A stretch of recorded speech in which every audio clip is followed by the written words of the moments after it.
ఓం శ్రీ సాయిరామ్. ఆదూరి సాయి ఝరికి స్వాగతం. చిన్నపిల్లలకు బుల్లి కథలు. తెలివైన గాడిద. అనగా అనగా అనగా ఒక ఊరు. ఆ ఊరిలో ఒక చాకలి ఉండేవాడు. ఆ చాకలి మురికి బట్టలు నదికి మోసుకెళ్ళడానికి ఒక గాడిదను పెంచుకున్నాడు. రాత్రి ఇల్లు కాపలాకాయను ఒక కుక్కను కూడా పెంచుకునేవాడు. అతడు రోజు ఉదయాన్నే మురికి బట్టలన్నీ గాడిద వీపు మీద పెట్టి నదికి వెళ్ళి నదిలో బట్టలన్నీ ఉతికి ఆరేసి మరలా ఆ బట్టలను వీపు మీద పెట్టి గాడిదను తీసుకుని ఇంటికి వచ్చేవాడు. బరువైన బట్టలన్నీ మోయాలి కనుక గాడిదకు బాగా తిండి పెట్టేవాడు. రోజంతా బట్టలు ఉతికి అలసిపోవటాన ఇంటికి రాగానే ఇంత అన్నం తిని మిగిలింది కుక్కకు పెట్టి హాయిగా నిద్రపోయేవాడు.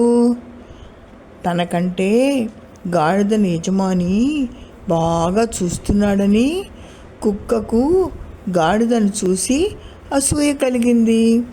గాడిదతో మాట్లాడడం మానేసింది. ఒకరోజు మధ్యరాత్రిలో చాకలివాని ఇంటి గోడకు ఇద్దరు దొంగలు వచ్చి కన్నం వేస్తున్నారు. గాడిద చూసింది. కుక్క దొంగలను చూసి కూడా అరవకుండా మౌనంగా ఉంది. గాడిద కుక్కతో, ఇంటికి కాపలాకాయను యజమాని నిన్ను పెంచుకుంటున్నాడు కదా, దొంగలు వచ్చారు, అరువు, యజమానిని లేపు అంది. కుక్క, నేను అరవను, కావలిస్తే నీవే అరుచుకో అంది. గాడిద తెలివైంది కదా. పూర్వం తన తాత ఇలాగే అరిచి యజమానికి నిద్రాభంగమైందని అతని చేత దెబ్బలు తినింది. ఎలాగైనా సరే కుక్కను అరిపించి యజమానిని లేపాలి, ఇది నా కర్తవ్యం అనుకుంది.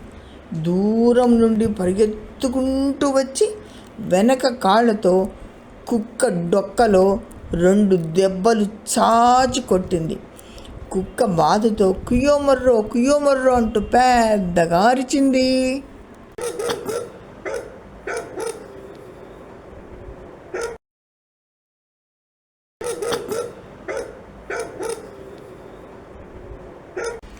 కుక్క అరుపుకు చాకలి లేచాడు.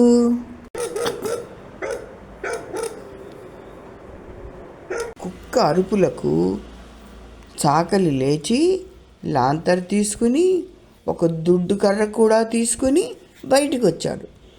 అతన్ని చూడగానే దొంగలు పారిపోయారు.